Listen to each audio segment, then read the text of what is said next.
Welcome back. Today, we'll learn how to sort data in Excel, an essential skill that helps you organize and understand your information more clearly. Sorting allows you to arrange your data based on specific criteria, like revenue or names, so you can see your data in the order that makes the most sense for your task. Let's take a look at a simple example. Imagine you have a table of customer names and their corresponding revenue figures.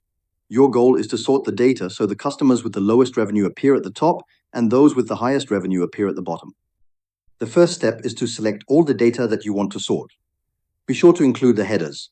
This helps Excel understand what each column represents.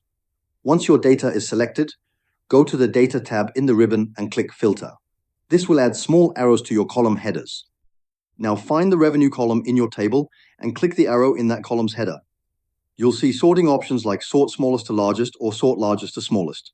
Choose Sort Smallest to Largest if you want to see customers with the lowest revenue first, or the other way around if you want to see the biggest customers at the top. After selecting the sorting option, Excel will automatically rearrange the rows in your table based on the values in the revenue column. It's that easy. Additionally, you can use filters to further refine the data.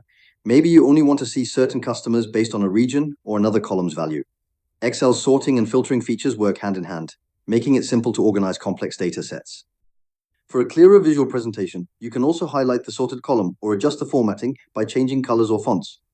This makes it easier to identify the sorted data at a glance. That's how you can quickly and easily sort your data in Excel. By mastering this basic skill, you'll save time and work more efficiently whenever you're handling data.